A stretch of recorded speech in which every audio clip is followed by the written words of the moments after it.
Oh yeah, good morning, Cornbread Man morning show with the Cornbread Man, Dave in the AM here, coming live from the Cornbread Nation studios early on a Tuesday morning, December 23rd, just a couple days before Christmas. Your shopping time is getting near to being over, and hopefully you are done. I actually have to go out some today and also deliver a granddaughter to see family. So I'll be out and about some today. Tonight is the Southern Claus and Paul's Pet Show with Miss Janet the Cat Lady at 6 p.m. Eastern Standard Time. That is on tap for tonight, as well as the Southern Fried Soundstage Part 3, Def Leppard, Hysteria. We will cover all things hysteria, my recollections and memories of things about that time frame. Very kind of, I might say, magical time for me. It was, I always loved music, and we kind of left off right there, end of dealing with some tragedies. We'll pick that back up and we'll continue the story. Merry Christmas to everybody. Happy New Year as well as we draw closer to that. It's hard to believe we're really almost in to 2026. It just seems like it takes a while. The next thing you know, it's right on top of you, and you're ready for a new year. And that just blows my mind. And all things 2026, we have so many things on tap for the new year, personally, professionally, and podcast, whatever. There's a lot of things going on. Good morning to Podbean as well. It's live today. Some days we can't do that because of the way we have to tie everything together with guests in studio. But today, we do upload everything to Podbean. But today, Podbean is live and is a great resource. We are actually an affiliate of Podbean. I've got to get the QR code back up. That's one of the things I need to get back up because you can become a podcaster, get your first month free on the Southern Fried. Good morning, Broski. I hope you're doing well. Appreciate everybody that stopped by and tuned in last night for our interview with Miss Mary Fagan Keene. Fascinating interview, very emotional. I was, me and Paul Biscuit Boy had a probably a 30-minute talk afterwards. We talked a little bit about the rest of the week and plans for shows that we do together, and a trip we're going to take actually to the grave day after Christmas is the plan for that. But we spent a lot of time just unwinding. It's a hard one for me to do because of people that I know, and not murders, but people that have been done wrong, and their lives just a wreck. Uh, the trauma, and my heart really goes out to her family, Miss Mary Fagan Keene, and this trauma upon her family, and how they are victims as well because the way they've talked about, treated. But she's an amazing person, and I just greatly inspired by her, and I look forward to a long and fruitful relationship with her. She'll be back on, and she's just amazing. Yeah, over a century later, the fight goes on. I mean, couldn't phrase it any better. And if you couldn't feel that and see that in her, and she was trying to apologize, and I'm thinking, I feel like apologizing because I feel like you feel bad about it because you don't want somebody to have to walk through that, but to tell the story, you have to. And I was thinking as we were doing the podcast, how many times she does that. She does a lot of MP3 podcasts. We're the only. This is amazing to me. I still cannot even wrap my mind around the fact that we are the only podcast in the state of Georgia that has ever contacted her. I can't even imagine. I wouldn't even know the number of podcasts. There are many.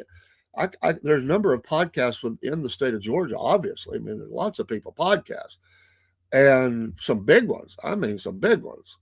We're tiny, but there's some big ones. Thankful for what we are, but the fact that we are the only one, she told me that when we very first talked. That's why she asked again, "Are you state of Georgia?"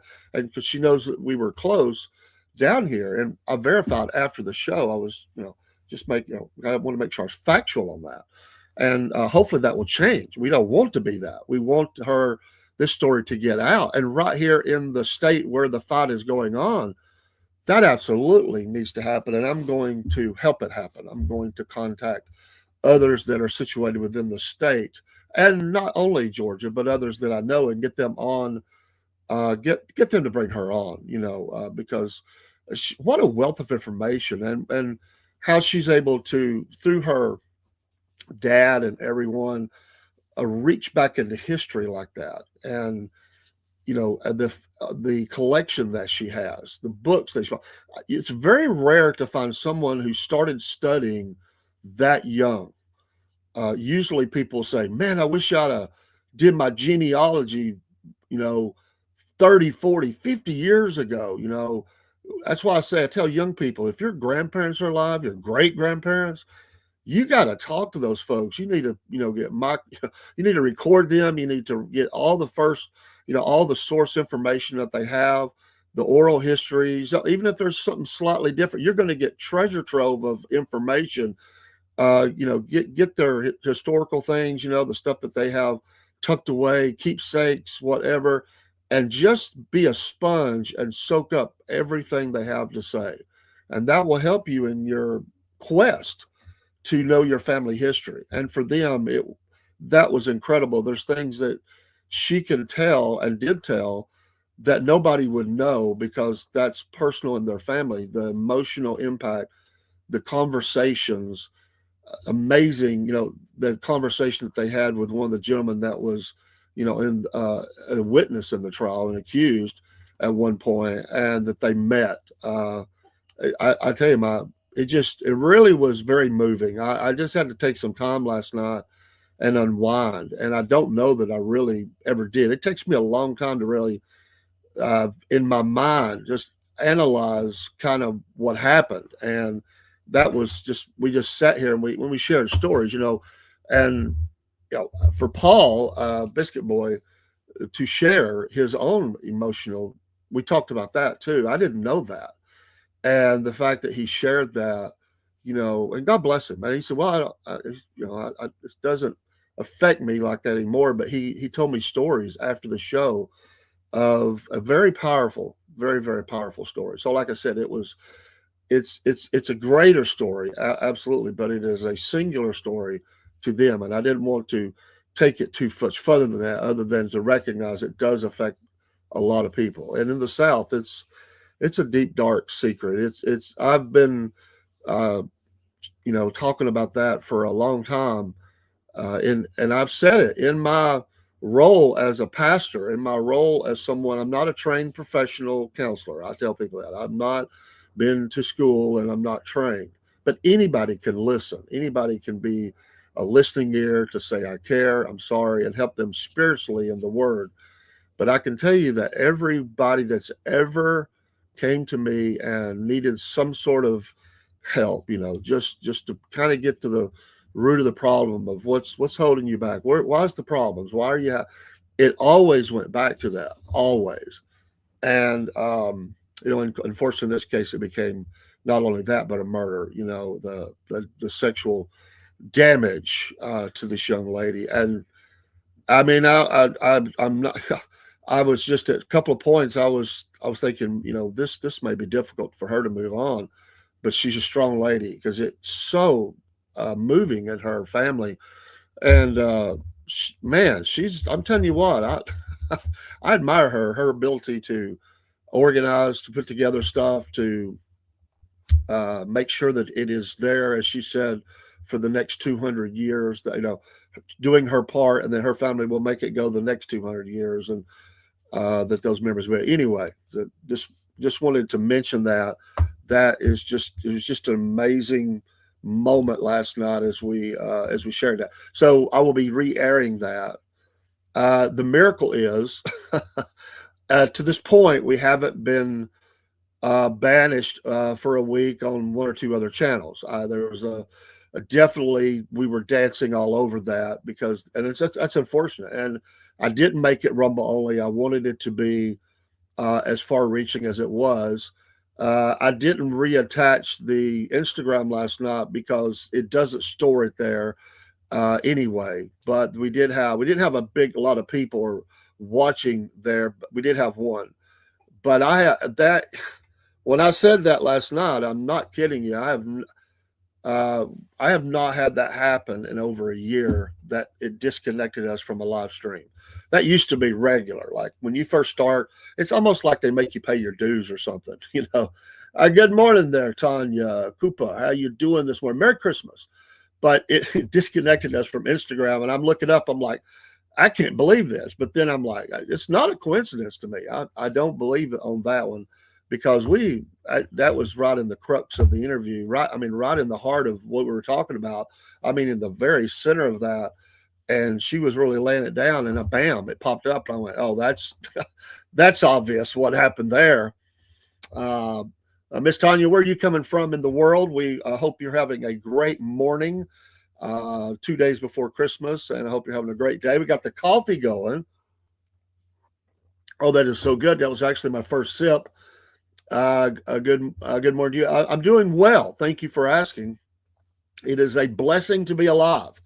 God is good, and He woke me up again this morning. My family is resting this morning. I am up early, and looking forward to a good day. Thankful for the day I have. Thankful that I'm not laying in a hospital bed somewhere. Thankful that I have my Lord and Savior Jesus Christ. I'm thankful I have great friends in life and through the podcast, and a wonderful family. And my wife's health has been a struggle lately, and she's able to still say with a struggle, "I love you." That is a blessing.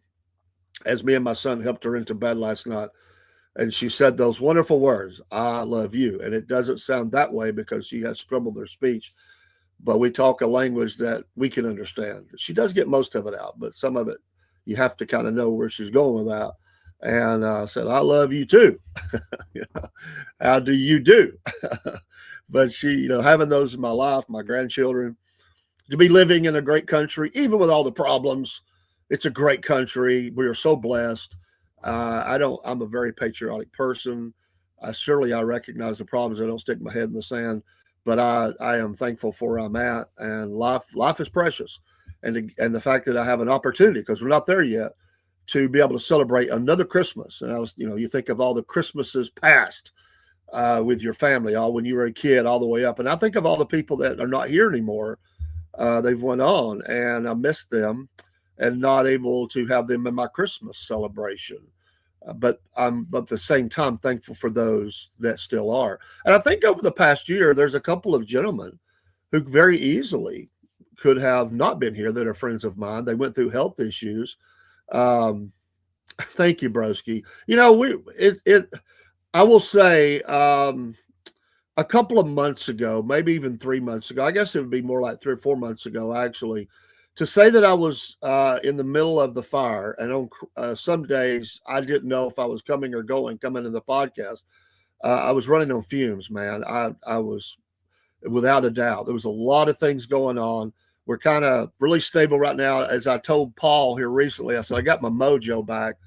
I work a lot. I got to where it was just, struggle. It was nothing wrong other than I think it just mentally drained me, emotionally drained me, or whatever. And Merry Christmas to you. Thank you so much. I should pop these up. And thanks for popping in. Our blessing coming in here, and appreciate all of you for popping in this morning. You're a blessing. But I just, I was telling Paul last night, I said, I am so thankful for you co-hosts, because really you kept me kind of centered, and, just the people that are friends online, because it's like, in one way the passion's always been there to go online and do a podcast. And another way, it was very hard. It was very much a struggle. There are moments, days that I went to hit to start the stream, and I would be like, oh, can I do this? I just felt so drained with everything that was going on. Getting calls during the podcast, wondering if the next call I get was an emergency. There were times I had to leave the podcast to go deal with some stuff. So that's true. I know, and I do realize that, I do have that energy, man. I am back to doing longer podcasts. When I'm at my top, I just lose track of time. I just do it. Uh, I'm like an Energizer bunny in that way. I just keep going, and I love it. And I have to really tear myself away. I do. I just like, last night I was thinking, man, I could do another one. Now I'm going to bed. I'm going to go up and spend some time with the family and go to sleep. But I told Paul last night, to that point, it was very draining through the whole process. But I do have my mojo back. I'm good. I'm in a great spot. I am so excited for today, the future, and that doesn't even cross my mind anymore. It just took a lot, and again, there's nothing wrong, no problems. It's just whenever you go through stuff, you have to kind of get in a place back, because it was uncharted territory. You work together for a lot, and it is hard. Thank you so much. That's very kind of you to say. Give us a like and a follow and share if you haven't done that. It's we appreciate it, and Merry Christmas to all of you. It is National Day. We talk about national days, and I do want to mention one. It's not a heavy one. I didn't think it would be getting close to Christmas, but talking about genealogy, it is National Roots Day, where you look up your family tree. So if you've never done that, if some of you are in the stream and you're very young, I would, for goodness sakes, get that information. If your grandparents are living or great grandparents or anything, get that information, record it down. You will want it later. And some people have no interest in looking at their family tree, but a lot of people regret that. They'll say, "Oh, my grandmother died 6 months ago, and I just started my family tree."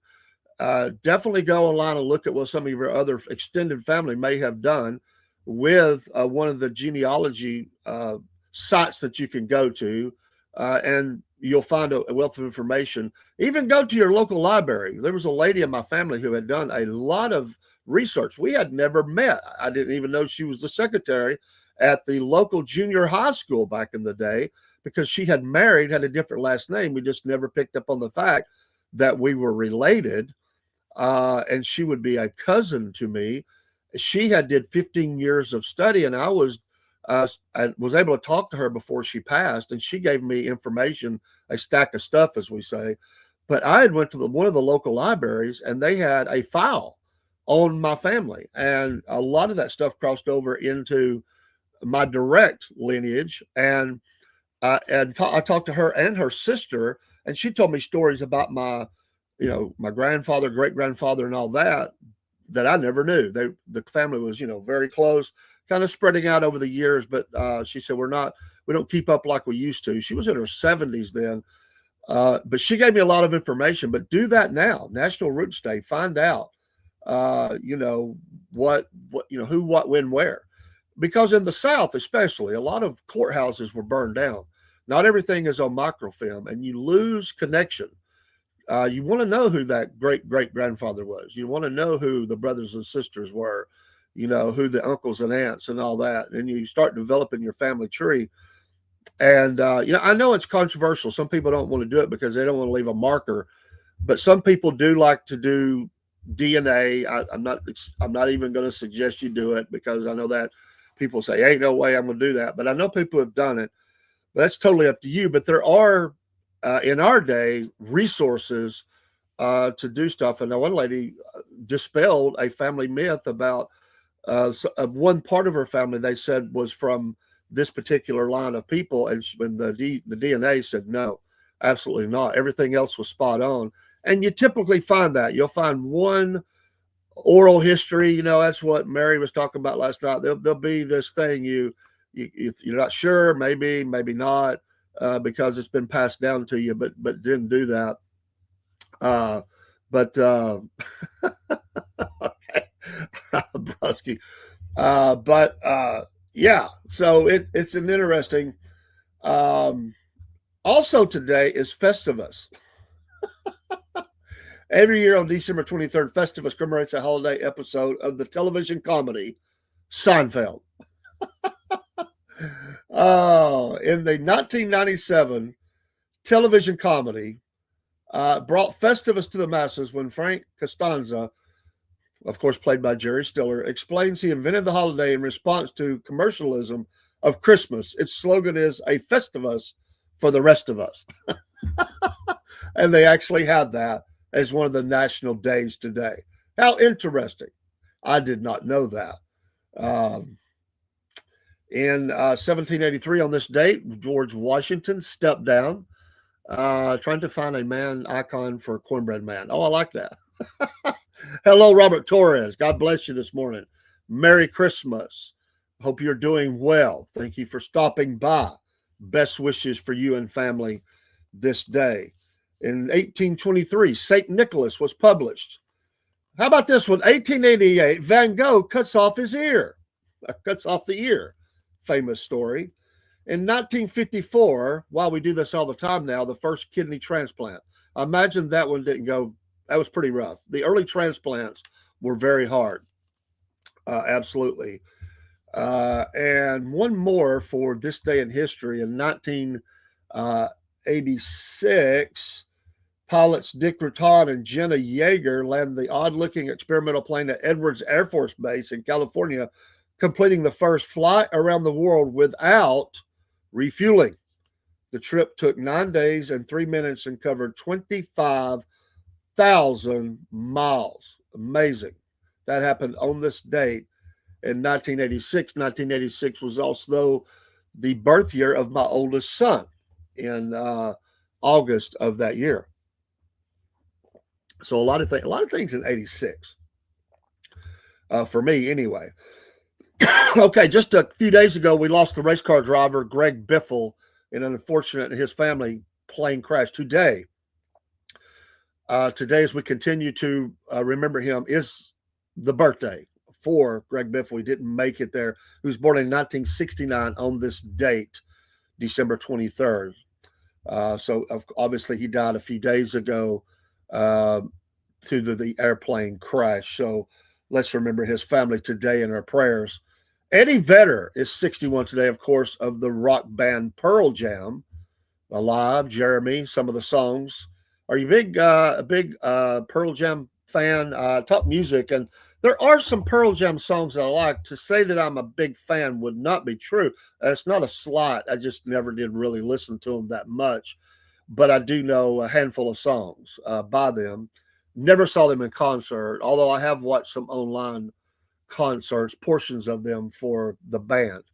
But it is his birthday today. Movie actor Corey Haim, who passed away in 2010, also his birthday today. Interesting.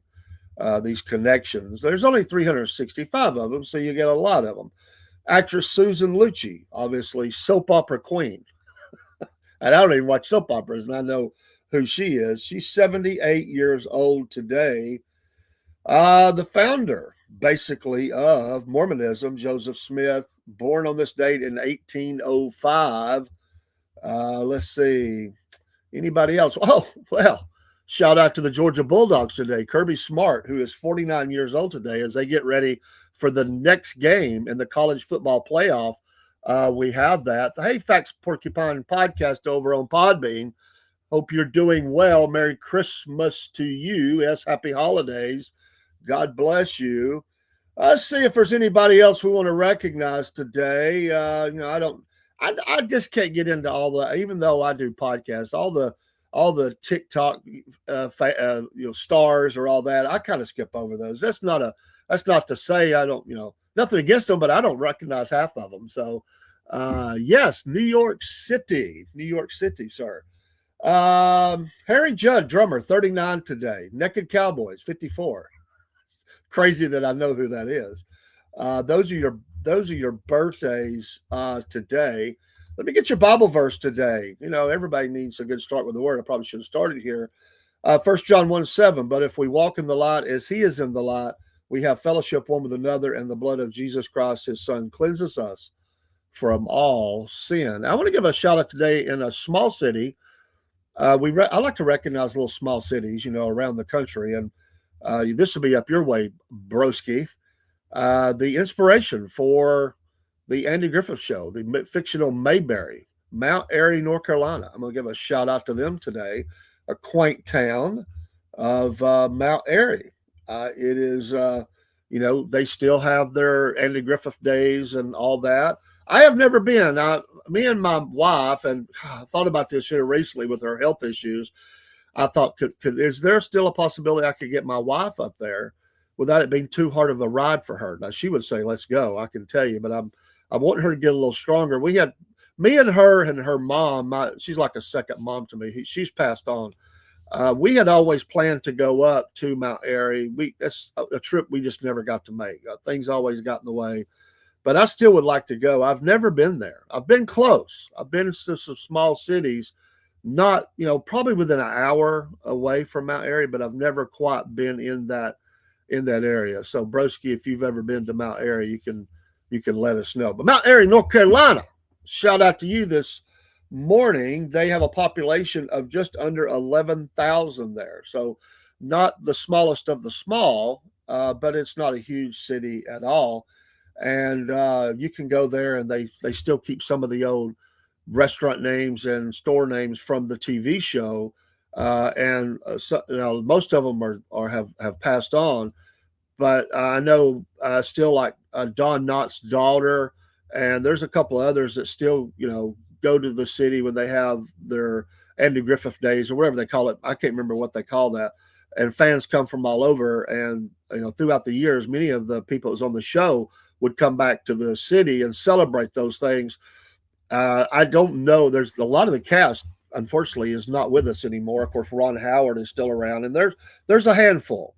There's a handful of them, but it is quickly the Dillers. I think most of them, if not all, are still living. Played with the Darlings there, the bluegrass band, actual band, but a lot of them have passed on, and that's just time. Time does it.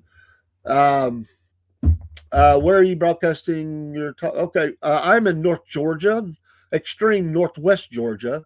I am. Thank you for the like. I am outside of. I'm in Georgia, but I mean, I could just drive just a handful of miles. I'm in Chattanooga, Tennessee. So I'm right close to the state line. In fact, I could be at the state line from here if I was sitting in the car ready to go. In 3 minutes, probably I'd be at the state line, if according to traffic. Right now, it'd be light traffic. Probably, I'd probably be at within 4 minutes. We'll say, because we do have some morning traffic. I am really close to the Chickamauga National Battlefield. One of the, in fact, it is the oldest war between the states national park, established in 1890. What was that? 5 or 6? I think that's 6.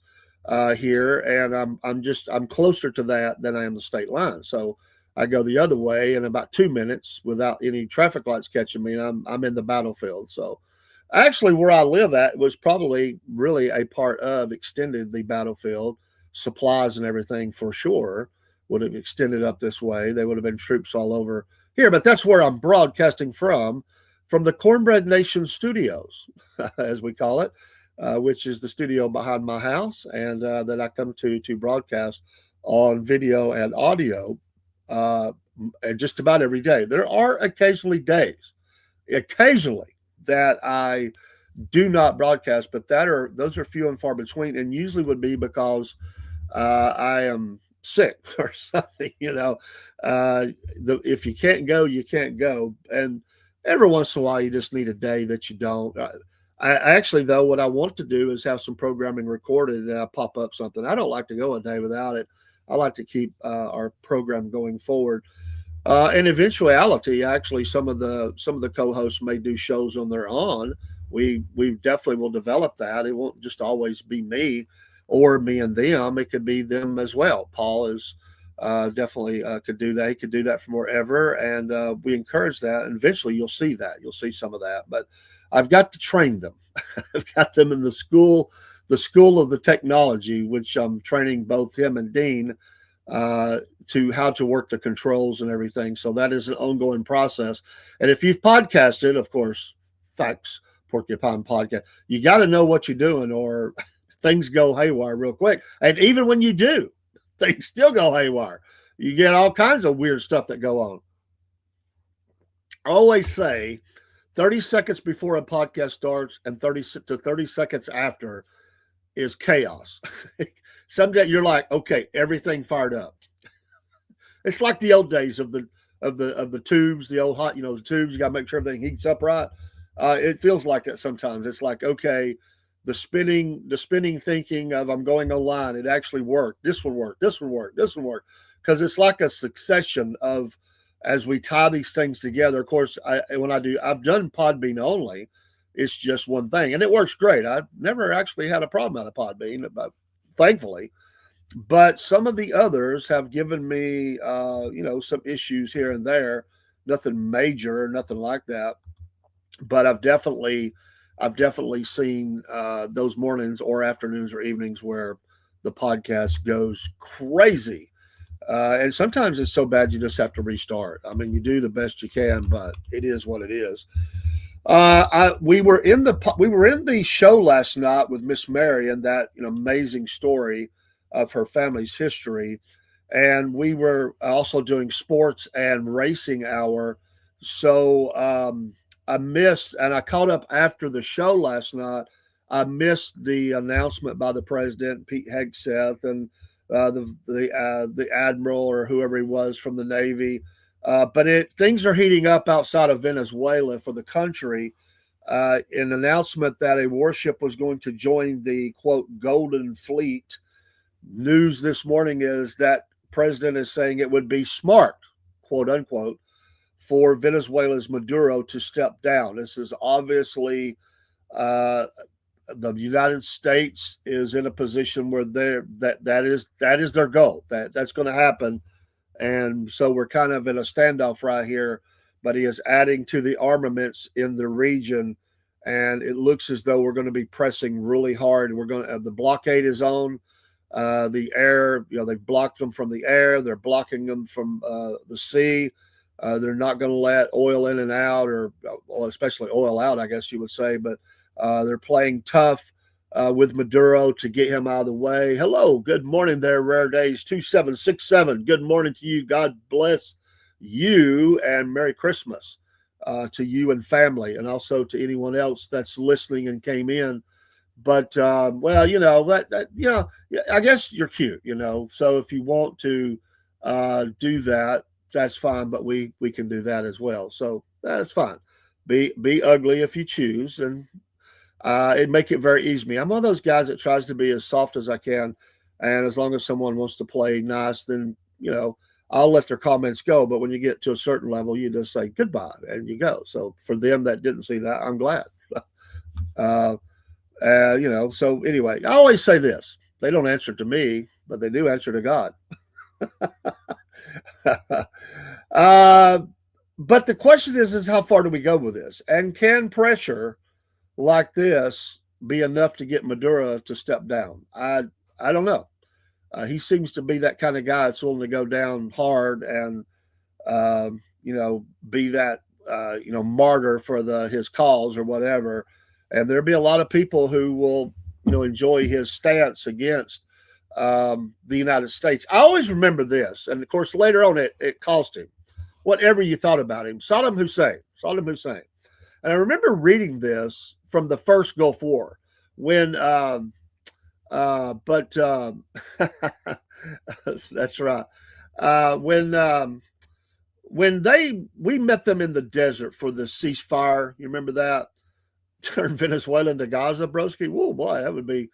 Then they'd have war crimes on the president. So but I don't know. I just wonder how much we're going to bomb. I think for sure we'll hit air defenses and military outposts and stuff like that. If this thing heats up, they'll start taking out naval people. That's what'll happen. We'll just have to see how far it goes. But I remember when Saddam Hussein, who did not go out in the desert for the surrender, to see, people said you should have went in, and we did later. He sent one of his commanders out to the desert to meet Schwarzkopf and all them in the tent in the desert. But he told the guy that went. He said this. He basically said, "I don't care what you agree to." I mean, he knew he was going to stay in control. He said, "I don't care what you agree to, but you will wear my guns on your side." He had 2 pearl-handled pistols. He looked, I guess, like Yosemite Sam. He had 2 pearl-handled pistols that these were Saddam Hussein's that he was going to put on. Everybody in the country knew whose pistols they were. And what he wanted was that was his defiance to show his country and the world that he was still standing. He said he didn't go. He sent his pistols. Amazing story. And that was a message to the people that I'm still in control. You better watch out. Just because we have lost militarily here, we've lost a lot of, a lot of tanks. We've lost a lot of, whatever. But that first go around when they had them, they had them. I think it was him. Maybe it was, but anyway, whoever. I don't remember who was that guy who went. I used to know it, could remember the name, but he went to the signing, and he wore those pistols. And image is everything across the world. In some countries, the image of something, it is a silent reminder to the country that the brutality will continue. You better watch your mouth. And I'm down right now, but I will be strong because I'm still in power. So I will rebuild. And that was Saddam Hussein's message to his country by that very act, wearing those pistols into that meeting. It told his country, the regime, the dictatorship, this crime family. He looked at himself like a mafia don. That was his favorite movie to watch. Saddam Hussein's was The Godfather, and he loved to smoke the cigars and sit and watch that movie. It gave him he just loved that. Him and his sons ruling with an iron fist, taking out their enemies, stealing the left and right. There were stories that they would back up trucks to the banks and just unload. Baskets of cash, just fill it up.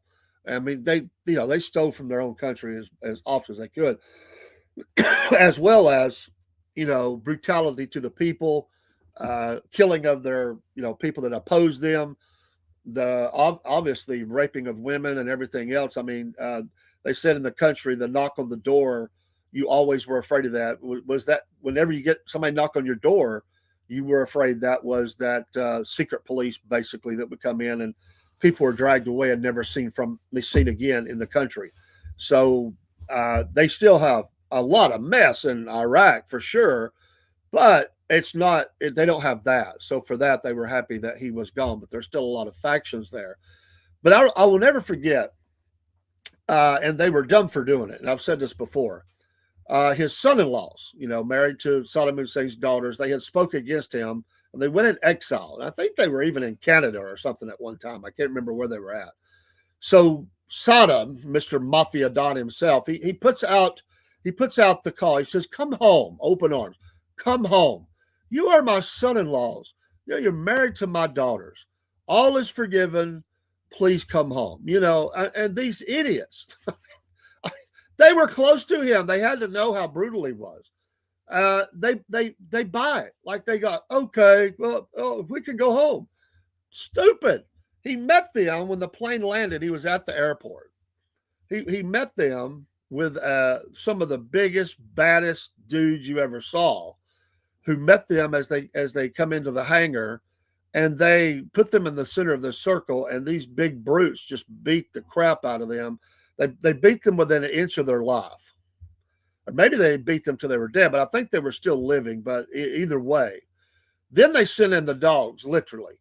They had these dogs. I know this is not really popular to say early in the morning, especially if you had your breakfast. So if you don't want to hear this, don't, cover your ears or turn the volume down. I won't stay on it, but this is absolutely what happened. They had these German shepherds. They starved to about the moment of death, and they unleashed these things on these men's bodies.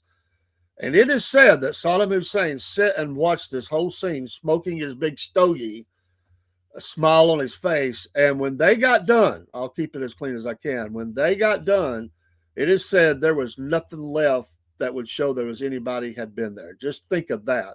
That's the brutality that was Saddam Hussein and his boys. What a couple of losers, Qusay and Uday, I think it was. And we remember the end for them, right? They're in the little blown out building, and the Marines are there, and they're telling them to come out, and they're basically giving them the middle finger and saying, blank you and all that. And so the Marines just, bring in and do a little bazooka strike or something in there and annihilate them, kill them. But that was, and of course, Saddam Hussein found in the hole. I always thought that was appropriate, that he was dug out of a hole, And listen, this ain't even about whether we should have been there or not. I'm not even that. But the world is a better place without that guy. Exactly, broski. Kind of like feeding them to the pigs. That's exactly what it was. Just fed. Nothing left. No evidence. I mean, of course, there would have been DNA or something on the ground, but they said there was no evidence of blood or anything. It was just gone. That's a sickening thought on this Tuesday morning before Christmas, but it's absolutely what happened. This was a violent regime. I mean, that's what they are. I mean, they're not the only one. There's a bunch of them there around the world. There's a bunch of evil places because they're led by evil people, and people live in fear every day that they're going to be their family. And you don't speak out because to do so is death. And I feel for people like that to have to live in that. And my gosh, we're so blessed to be an American. Yeah, we got a bunch of crap going on, and sometimes our government has, taken people's voices. Absolutely, and that's why we got to stand up against that and fight and root out that kind of, evil wherever it's at. We cannot allow and that's why an armed populace and all that is a defense against a regime or rogue leaders that go off the chain and don't follow the Constitution and take away people's rights. And let me say this: I don't care who the party is. I'm definitely conservative, but I'm a constitutionalist. Pardon me. And when I sometimes I have conservatives get mad at me. Sorry, coffee time. I have conservatives get mad at me. I don't want injustices done against the Constitution in the name of anything. I don't want conservative leaders to violate the sanctity of that document, because it just as easily goes both ways, and you could, you lose your rights that way. We have to stand on those freedoms that are guaranteed to us by God and our own Constitution, and make that stand, and that keeps the freedom for all.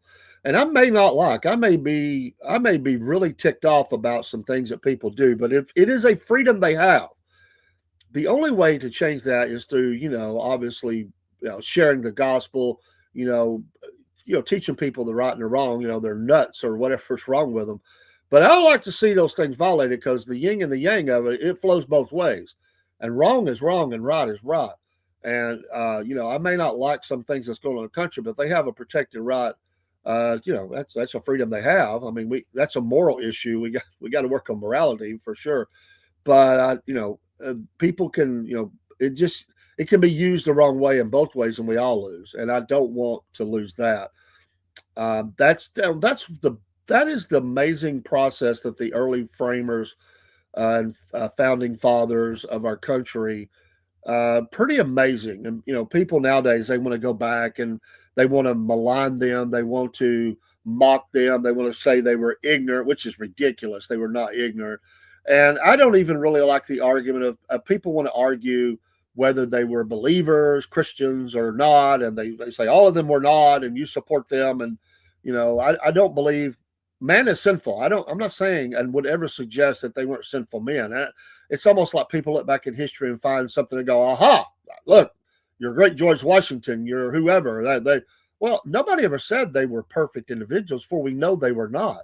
Nobody is. There was only one that walked this earth, and Jesus in the flesh, God and man, who was ever perfect. That's the point. That's, we understand that. But they also did great things. But for every person that does great things, there's a side of them that is sinful.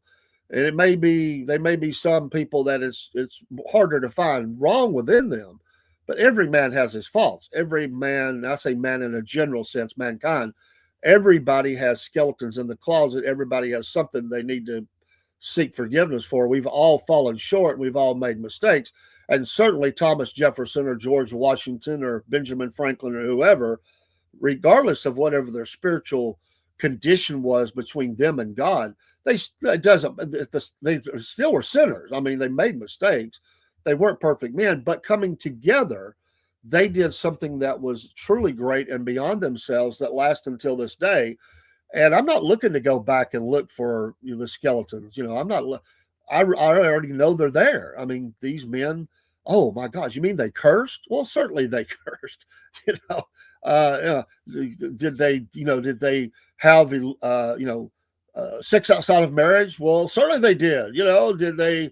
Some of them were slaveholders. Yes, they were. It was very common in the time, and we look at that now and we are abhorred at that. Well, sure we are. It was wrong.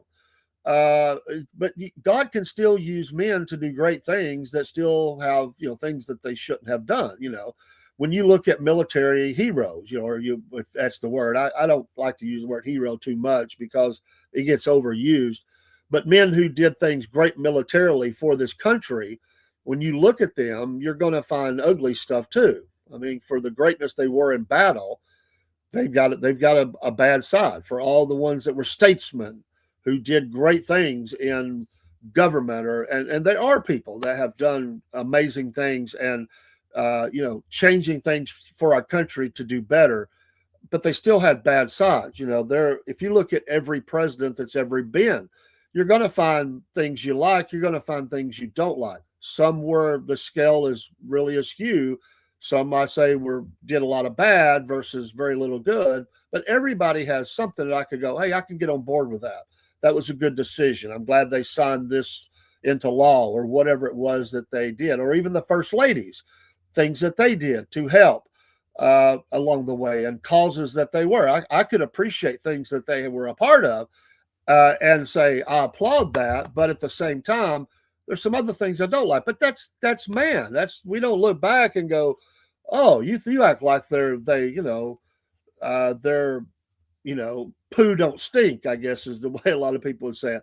No, we understand that, but we look at what they did, not some good that they did that was beyond themselves. And certainly the early framers of our nation were they were very smart and it was a struggle. It was not easy. It was an argument. If we think those men didn't argue, it was bitter arguments. In fact, when when Benjamin Franklin, a very aged Benjamin Franklin, called for prayer, and everybody jumps on Benjamin Franklin as a guy who's not a believer, and nobody ever suggested he was. But this same man believed that men who studied the Bible were better men. He did understand that. I don't know where he stood with God because I'm not God. I'm not even going to try to decide. All these supposed experts that look back and decide who was and who wasn't a true believer in God or in his son, Jesus Christ. I'm not the expert there. And I would suggest to you that nobody is. Only that person and God knows where they stand. But we can say, okay, they went to this church, they studied this, they said this, or they said, I don't believe. We could take their statements certainly and understand that they were at least said from the mouth that they were or they were not. Certainly that's a part of the story. But nobody truly knows, and nobody truly knows if me or you are, but God. You don't know my heart. I can say all day I'm this or that or whatever. We see evidences of it by the way people act, how they live their life, but only God knows. And so I can't sit here today and say where Benjamin Franklin was or was not a Christian. And I really, the decision is over. I mean, it's too late now to change any of it. Whatever he was, however that tree fell, that's what he was.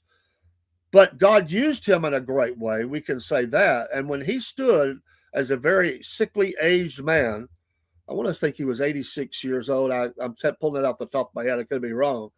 And he suggested that they needed to go into prayer. One of the greatest moments of history for our country. These men were bitterly at odds. They could not agree. It was getting ugly. They were getting no closer to having anything decided to put on paper, on the parchment, on these bedrock documents. They couldn't get there. And they went into, I think it was 3 days of prayer. And it absolutely started changing the course of the meetings after that.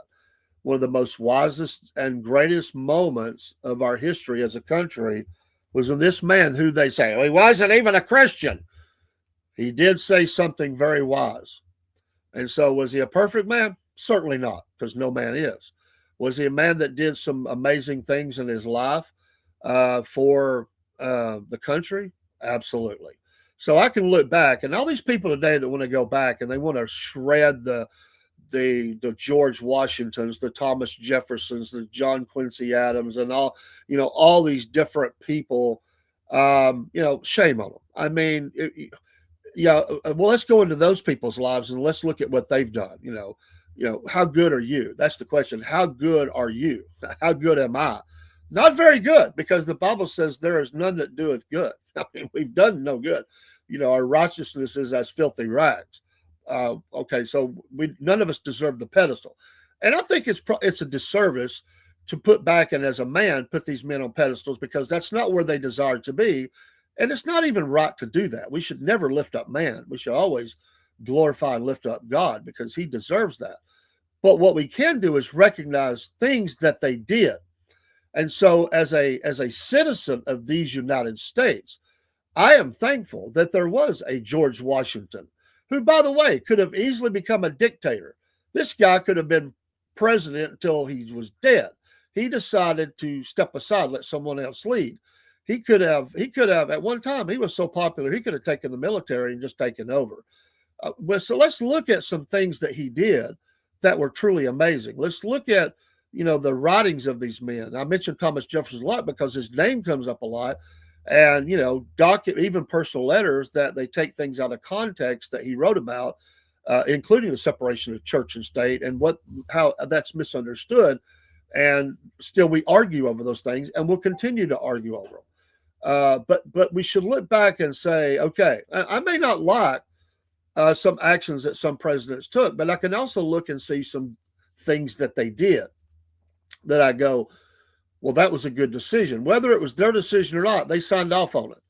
The same will be said about Donald Trump. There's going to be, the history will decide what he is or what he isn't. Or things he did that were really good, things he did that were not good. And that is every president, and that is every man. So there's people, every president, there's the people that hate them or love them on either side of the aisle. I'm not here to put President Trump on a pedestal ever. But I'm also here to say, and I will be honest and say there are things he does that I've not cared for. But he is my president, and I do pray for every president. And that's absolutely true. I prayed for President Biden, President Bush, President Obama, President Clinton, President Reagan, as long as I've been alive. And I believe that, that is biblical, to pray for leaders, your leaders. I pray for the people that run my business. I want it to be a good, prosperous business. These men have major decisions to make. I've met just about all of them at one time or another. I can imagine the pressure they have to lead our company. The pressure upon, commissioners, local commissioners, school boards, state senators, representatives, and on down the line to the U.S. Congress. It's very hard. Some do, I think, really good jobs. Some do really bad. And that's just the way it goes.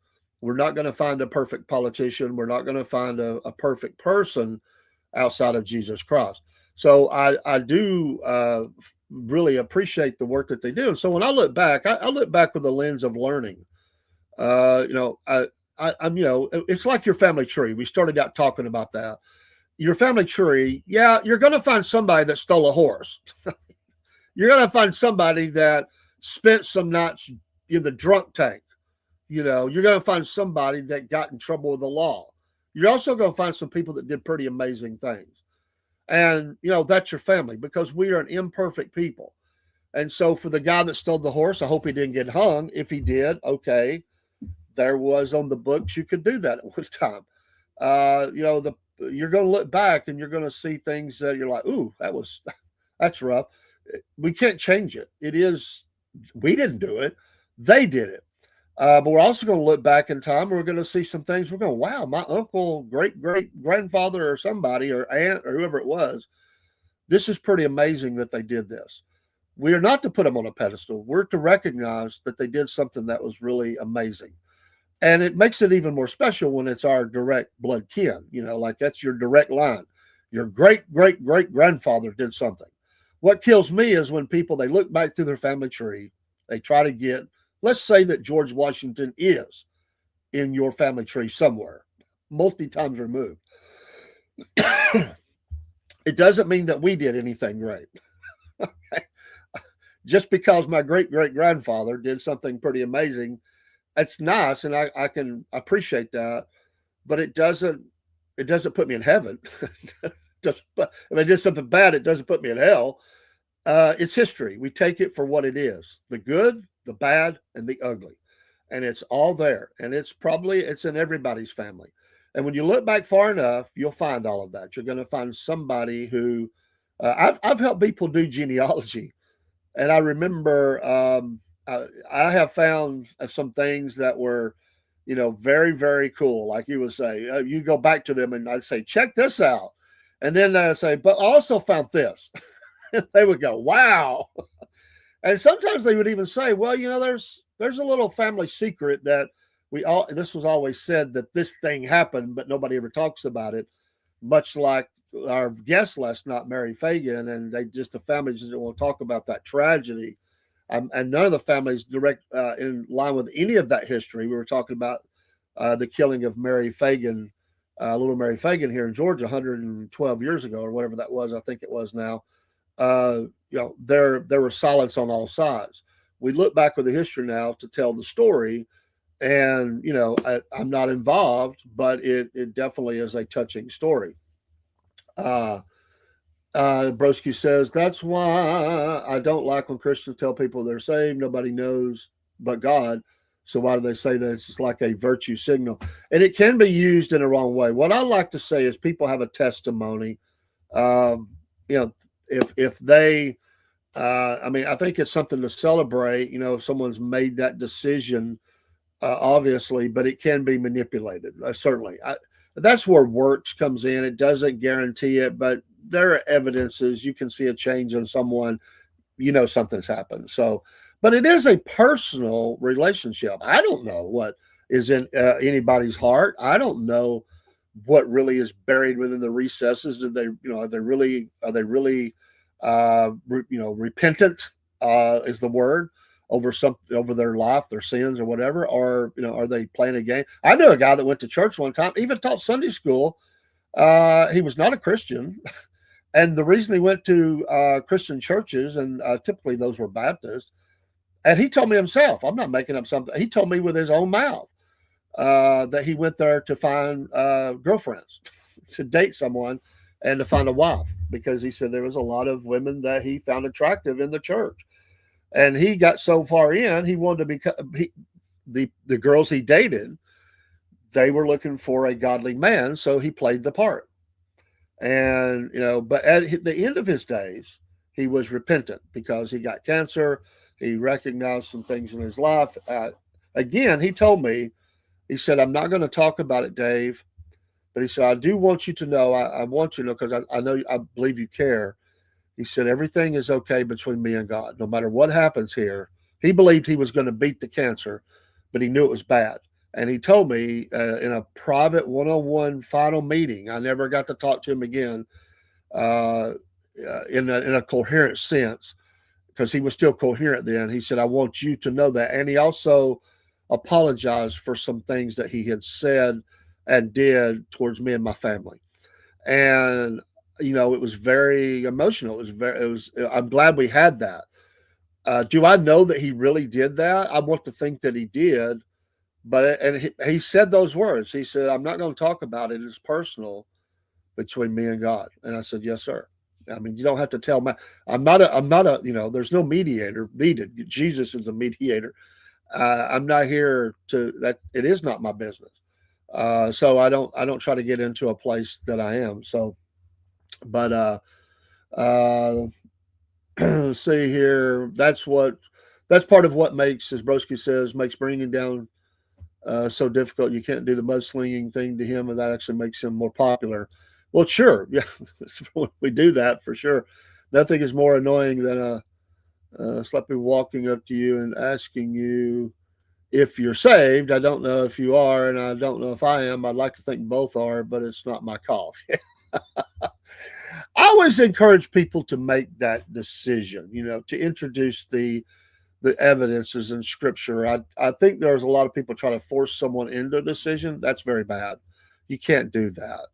If someone truly wants to make a change in their life, we just give them we give them the opportunity for understanding, to share the scriptures, and but it's between them and God. And I always tell listen, as a pastor or as someone who has met people on the altar, this is what I tell them. Uh, I just want to be here to help you if you need something for understanding. If you need a little help or guidance, and because maybe they're not really even sure. I said, but what you do here is between you and God. I'm not here. It's none of my business. I'm not. I'm not here to. You're not answering to me. You're not sharing anything with me. I just want to quickly ask you if there's anything I can do to help you. And if they say no, then I say, okay, I'm away. But some people absolutely want that, and they say yes, sir, and we have a discussion and then prayer. And I tell them, you're praying to God, you're not praying to me, and get your. But I'm here to help you if there's something that you don't understand. I feel like once somebody's gotten up, they probably have already made a decision headed that way if they're going to come and pray at an altar. But I have helped some people in the altar in many different circumstances, and they appreciate the help. And again, but I'm very clear on that of what the role is. The role is to be a help. You're not praying to me. You don't tell me anything unless there's something you just want help with, and you're asking me to help you pray about it. Then I absolutely. And a lot of times you'll get that they'll say, "Yes, I'm here because my son is on drugs." And would you please? I don't want to mention it to the church. It's something very personal, but I'm struggling with it. And would you help me pray for my son who's on drugs? Well, as someone who has had a son on drugs, I certainly understand that, and I appreciate it, the opportunity to help someone pray. And if somebody comes to me and says, I don't, this is between, I don't want you to tell anybody. I will go to the grave of those things. Those are sacred things. So I never use names. I just say situations. But certainly that's a great point. But yeah, pardon me, still battling some of these change of weather. By the way, it's nice and warm outside this morning versus what it's been. It feels so good out there in North Georgia. I don't know what the temperature is, but it feels great. And should be a pretty day. And I'm looking forward to, I'm not looking forward to getting out in the traffic, but I do got to go out and finish up some stuff. And I've got to carry the granddaughter up to see her family. She's going to stay a few days with mom and aunts. And she's got two younger brothers that she's going to go up and spend some time with. It's just one of those deals. She lives with us, and she's a blessing. She is 13 now, and we are very, very close. And when I celebrate Christmas, obviously I'm celebrating what it's about, the reason for the season, but it's also a joy to see that, and experience that through the eyes of a child. And I love that. And now that she's got the little dogs, we got the little dog celebrates as well. Don't forget tonight at 6 p.m. Eastern Standard Time, Southern Claws and Paws, our pet show with Miss Janet, the cat lady. And we always talk about pet tips and stuff. Tonight we have pictures we're sharing of some horses of a friend of mine who has several horses and loves and sent me several and the names of those horses. And so if you would like to share your pet, you can send us an email to Southern Claws Paws, all one word, at gmail.com. Southern Claws Paws, that's CLAWS and PAWS, Southern, obvious what that is, Southern Claws Paws at gmail.com. Just give us a little info, the picture and their name. It doesn't matter. You can be in the picture or not. It doesn't matter. We will air those and share those. And we enjoy doing that. Or video. It doesn't have to be just a picture. It could be a short video of, your dog or cat or bird or whatever doing something that you think is precious and cute and whatever. And we look forward to that. Our programming this week is going to stay pretty close to schedule. Me and Paul Biscuit Boy will be on Christmas night. We talked about it last night. He said their big celebrations are Christmas Eve and Christmas morning. And Christmas evening, he said, I basically have nothing, so I'm good. So Wolf Nation will definitely air. And the plan is at this point the Cornbread Nation show is going to return. after a 3 week or month or whatever it is now absence. It will return. Cornbread Nation live here on the Cornbread Nation studios. Love that show. We're going to revamp just a little bit, change it up just a little bit, but it's still the basic structure is all the same. We're going to change a couple things because there is a change in the people involved. But Cornbread Nation is making its reappearance this week. And what a day to do it on. Christmas Day. I love it and look forward to that. But morning shows all week, definitely on tap. Night shows, definitely. We've got the music show again tonight. I'll be a little later, do the pet show, then be a break, and then we'll do the music show. We got the history show coming up this week. We're covering the Battle of Chickamauga, and I want to cover, this time I'm going to swing to the Union side, and we're going to talk about George Thomas, the Rock of Chickamauga. We'll kind of do a biographical sketch of him and his career and talk about his role at the Battle of Chickamauga and a person that was under his command, just recently passed, former Vice President Dick Cheney. His ancestor fought at that battle, and he came to the battlefield at least twice that I know of, under heavy guard, to walk the steps. See, no matter who you are, you want to look back in your family and look at genealogy. And he wanted to come see where that was. And no jokes or anything. It was a straight up, and people that I met said that he was very gracious and appreciative of. I know people actually was able to stand and give talks to him about that battle, and he appreciated it. So he was very supportive of what the units were doing, because we were portraying both sides in reenactments and stuff. Not really. You don't do reenactments on the battlefield, although there have been those that's been able to sleep on the battlefield and march there. They don't do battles, but I have been able to fire black powder. They don't allow you to do that much anymore. But I still remember the day when they would let us do living histories, and we did demonstrations of firing and marching on the battlefield. How cool was that? But there's a rule with the National Park Service, excuse me, that for every 10 guns, you had to have a ranger. So that makes it real difficult to have a very big group. So you could have, if you had 10 men that were firing, you could have more than that if they weren't firing, but if you had 10 men, and it was always men because that's what served, who fired, then you had to have a ranger for 1 to 10. Starting at 11, had to have another ranger. That gets real hard to do. So we tried to keep our living histories at about 10 guns. And but a lot of that, they do their own stuff now, their own living histories. I don't know if they even allow that anymore. When they do the reenactments, it's always in a nearby big farm within the area, and they will do the reenactment there because they're just not. And I get it. I don't think that you should come out and do that at that place. It's a sacred spot because men died there, and we should hold that. I don't mind the living histories, a little bit of marching and stuff. They have fired the cannons out there before. You could hear those roll, but for the big crowds and stuff, probably need to keep that somewhere else. But it is a fascinating thing to have been a part of, and for me, I was able to preach one time on a Sunday morning on the battlefield. That's cool beans right there.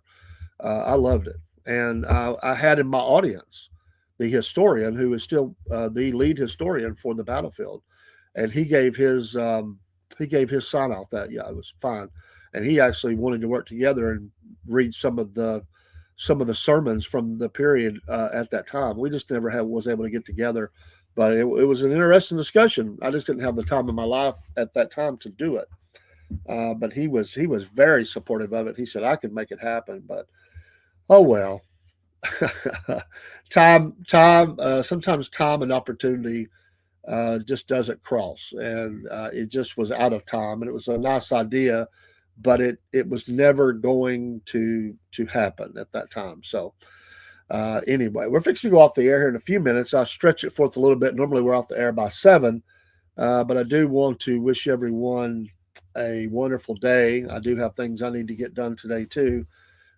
Pray for us. We'll pray for you. If you have a prayer request, send those in as well. Also, we have another email is wolfnation26@yahoo.com, wolfnation26@yahoo.com. And You see our main email there, slppodcasting@gmail.com. That is it. So we have 3 emails that we have. We have one specifically for the pet show, because you want to keep the pictures separate. We have the main email for most of the podcasts, which is, and I have a personal one as well. But you also have for Wolf Nation, which is its own entity, wolfnation26@yahoo.com. But you can use any of those to contact. And we had talked about going live from the bookstore this week due to travel celebrations. That's going to have to wait till right after the first of the year. We actually talked to them about it yesterday. It's not a problem. We're going to do it. We wanted to do it yesterday. Too much going on. Just was not going to work. We just didn't have. We ran out of time. So we are busy. We got things today that are going on. It's not going to allow it to happen. And then we get into Christmas Eve, Christmas Day. We're still going to broadcast, but they'll be closed. And then on the 26th, we're going to go down to Mary Fagan's grave. That's the plan. We hope everything nothing gets in the way. And we're going to do our laying of flowers and everything at the grave. And we'll do a couple of recordings there. We might go live. I don't know yet. We've talked about it just for a few minutes. And then on the way back, our plan is to stop at the story, the Corpsewood Manor place, deep in the heart of the woods. we have to hike in a little bit and do a little spot there right around dark. I don't know about that. We're going to try out a new headlamp that we have from a hiking place and see what we like about it and what we don't like about it. I need to get that charged up. I just got it in the mail yesterday, I think it was. We're going to test that out and give a review on it. That was part of the condition for us getting that sent to us for $0, and we're going to put it in the field and test it on that night. So we got to get it dark, and we'll do a little bit of stuff from there. But have a blessed day. Get your shopping done early if you can. Be careful on the highway. Watch for the road rage. There's a lot of people getting road rage these days, and it'll be crazy. Try not to be that person that's impeding traffic. Oh, thank you for tuning in from on Podbean. Appreciate that. And from other places as well. We appreciate you being in the stream this morning over on Instagram. And we've got people here from certainly, I believe, Rumble. And we know Rumble because Broski's been there. And Facebook and YouTube have been in there. We know YouTube. We appreciate you folks coming in. Kick, Twitch, what I leave out? X, any of you are there from those locations. Thank you so much. I'm the Cornbread Man, and this is the Cornbread Nation Studios. And we will see you tonight, 6 p.m. Eastern Standard Time. And then a little later after that, the Southern Fried Soundstage, Def Leppard. Band it's still out there. It's still kicking it. And it's hard to believe how old Hysteria will be. And I have a lot of memories from that time frame, a lot of personal memories. We'll talk about band history around all that. We'll give you a little bit of my history with that. That was the first time that I saw the band, and that was the first of 15 times that I saw the band. I saw them several times on the Hysteria tour because it was a 15-month tour. And we'll talk about that. We'll talk about what happened early on in the tour. Wasn't pretty. They were back, but it was struggle. And then what changed the course of the history for that band and that album. What really turned it around. Crazy, crazy stuff. And we'll go into the album. We'll talk about each track.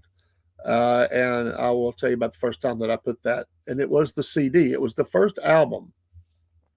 I think that I bought the CD instead of the album first. I did later get the album. But up until that time, I think I was always album. I think that was the first one. Could be wrong, but I think so. And that album clocks in at over an hour. So they needed the CD to get all the music on there. I still think that album plays the best playback, but that CD and, what that was like. And my first remembrances of going to see them live, amazing, in Atlanta, GA. We talked a little bit about that last week. We'll kind of dive in that a little further tonight. So have a great day out there. Lord bless you. And again, Merry Christmas. And I listen, everybody has something going on. I've seen so many people online just saying I hate this holiday, I hate this time frame. Everybody's got something going on. Don't hate on the reason for the season. Don't make it. Don't let the people pressure about money or presents or whatever.